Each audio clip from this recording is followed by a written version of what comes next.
The twin moons of Zarathus Prime hung heavy in the violet sky as Hannah lay bleeding in the dust. Her blue skin had turned pale, almost translucent, and the ceremonial robes she'd refused to wear now lay shredded beside her broken body. The Zarathi elders had made their judgment clear: refuse the arranged marriage to unite the clans and face exile in the wastes. But exile was merely a polite word for execution. Hannah had known the consequences. She had looked High Elder Zarkoth in his 6 eyes and said no, not to tradition, not to duty, not to a future written by others. The price of that defiance was death, slow and agonizing under the acid winds that swept through the canyons at nightfall. She closed her eyes, accepting her fate. At least she would die free.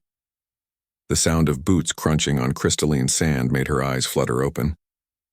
Through her blurred vision, she saw a figure approaching, bipedal, wearing armor she didn't recognize. Not Zarathi. The silhouette was wrong. Too tall and broad-shouldered.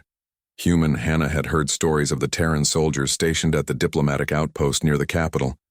They were said to be reckless, emotional creatures who valued individual choice over collective harmony. The Zarathi considered them barbaric, their military presence merely tolerated because of the mining treaties. The soldier knelt beside her, and Hannah saw his face through the helmet's transparent visor. Young, perhaps in his mid-20s by human standards, with dark eyes that held an intensity that surprised her. His name tag read, SGT, Evan Martinez, Terran Expeditionary Force. "Don't move," Evan said, his voice crackling through his helmet's external speakers. His hands moved with practiced efficiency, pulling medical supplies from his pack. "You're going to be okay." Hannah tried to speak but only managed a weak cough. Blood, purple and viscous, stained her lips. "Leave tradition." "Their justice and justice?" Evan's voice hardened as he injected her with a broad-spectrum xenobiological stabilizer. "I saw what they did to you. I was doing reconnaissance in the hills when I picked up your heat signature. That's not justice. That's murder." Hannah felt the medicine burning through her veins, fighting against the toxins already shutting down her organs. "You don't understand." I refused. "Sacred marriage. I understand plenty." Evan wrapped a pressure bandage around the worst of her wounds. "You made a choice they didn't like, so they threw you away. We have a word for that back on Earth. It's called tyranny." Despite the agony coursing through her body, Hannah felt something stir within her. Hope, perhaps. Or maybe just curiosity about this strange human who spoke of choice as if it were a universal right, rather than a dangerous luxury. "They'll kill you. For interfering," she whispered. Evan's jaw tightened. "Let them try." He lifted her with surprising gentleness, cradling her against his armored chest. Hannah should have felt afraid. Humans were supposed to be unpredictable, violent. But as Evan carried her through the wastes, his movements careful to avoid jostling her injuries, she felt only gratitude. "Why?" she managed to ask. "Why risk? Your life?" Evan was silent for a long moment, his boots eating up the distance toward the human outpost. Finally he spoke, his voice low and fierce. "Because where I come from, people fought and died for the right to choose their own destiny. My grandmother was forced into a marriage she didn't want. She ran away, lost everything, but she was free. She taught me that freedom isn't something you earn, it's something you're born with. And nobody, not even ancient tradition, gets to take that away." The outpost came into view, a cluster of prefabricated structures surrounded by defensive barriers. Evan's radio crackled to life. "Sierra 7, this is command. We're getting reports of Zarathi military movement toward your position. They're demanding we return the exile. Advise your situation."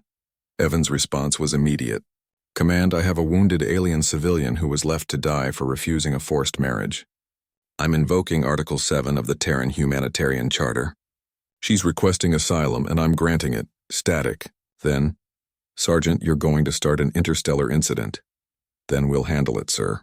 But I'm not throwing her back to those butchers." "Martinez out." Hannah's eyes widened. You can't." "The treaties. The treaties also say we don't stand by while people are executed for exercising basic rights." Evan carried her through the outpost gates, where human medics rushed forward with a gurney. "You're under Terran protection now. They want you. They'll have to go through us." Over the following hours, as human doctors worked to save her life, Hannah listened to the chaos unfolding outside the medical bay.